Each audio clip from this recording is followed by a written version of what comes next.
so here is a practice idea building off of our last one, which was the major 7 shape, 7, 1, 3, 5, 7. So in the key of C, we start on the 7th, the B, it'll be B, C, E, G, B. And what we're going to do is we're going to sharp the 5th, so we'll make it a major 7 sharp 5 chord. So if we sharp the 5th, it would be a G sharp, so then our shape would be 1, or 7, 1, 3, sharp 5, 7.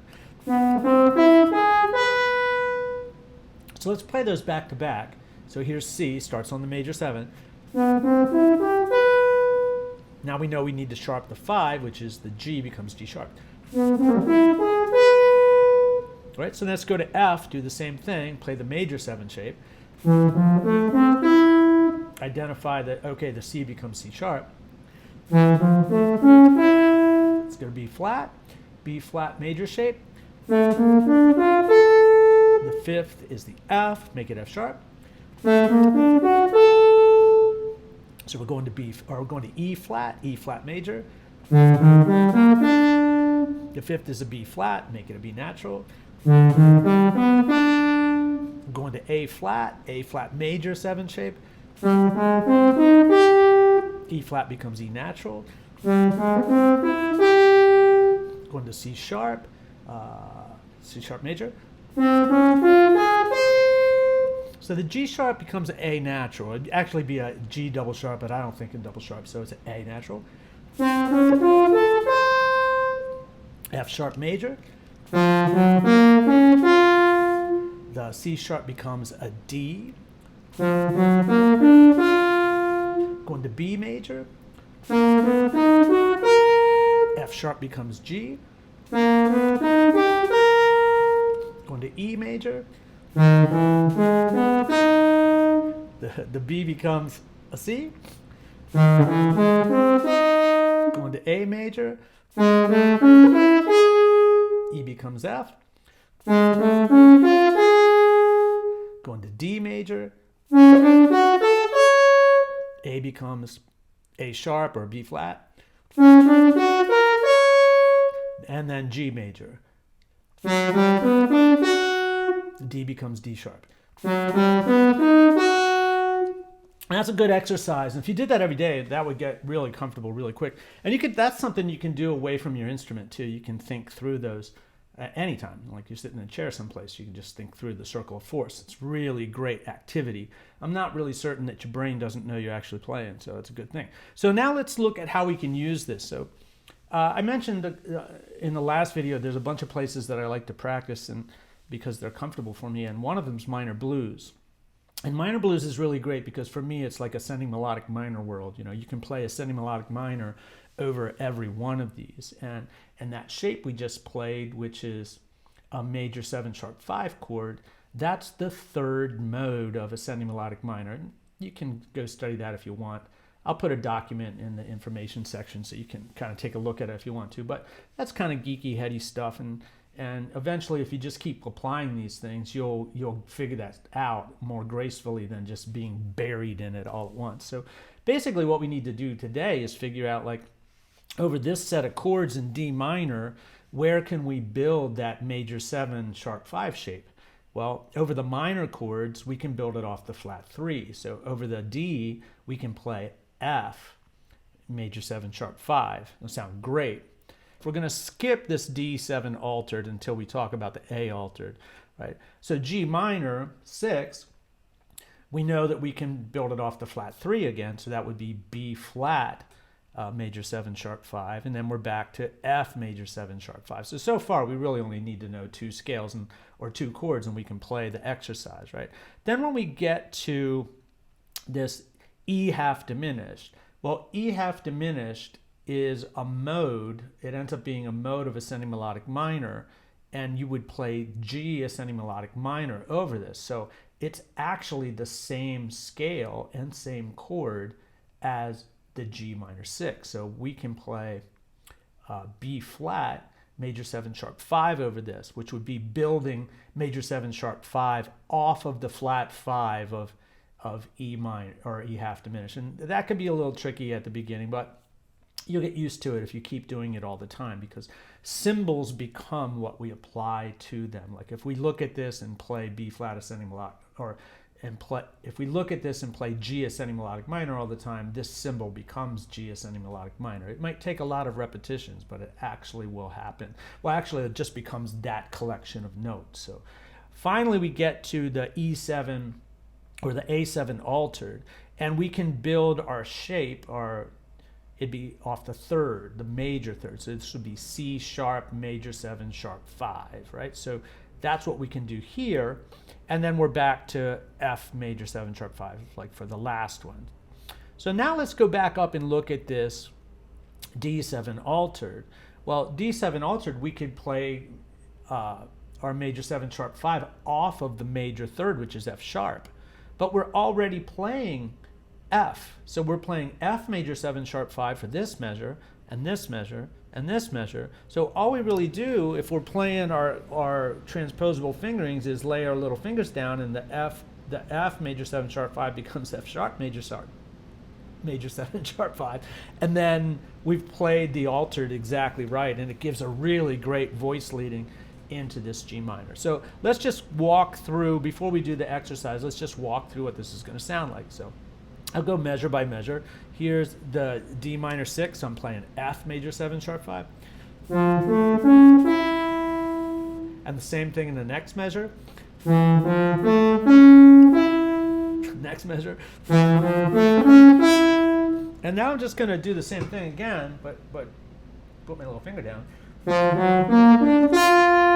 Really great out sound. Now we're doing B flat for the G. Do B flat again. Now back to the D minor, which is F. F again. Then it'll be over the E half diminished. It's B flat, major 7 sharp 5. Over the altered, you build it off the third, so it's C sharp. And then back to F. So what I'm going to do is I'm going to set this up. It's on 30 repetitions. I have it to increase the tempo by 5. I'll start at 120. You could start at 60 or you could start at 175. It doesn't matter where you start. Just start where you can and then start it and have it set so it keeps speeding up. And then play the exercise one time through and then improvise the next time through. And then as the tempo goes up, I mean, you'll just start to feel like you're getting squashed, and when you can't play anymore, just stop. And then you'll get used to, gradually you'll get used to upper tempo. So here we go. I'm just going to play until, I'll play for a while, all right? So here we go. I'll do the exercise and then play, then improvise. Here we go.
that's a good workout for sure. And I'd encourage you to add that chord routine around the cycle, the major shape and then the sharp 5 shape.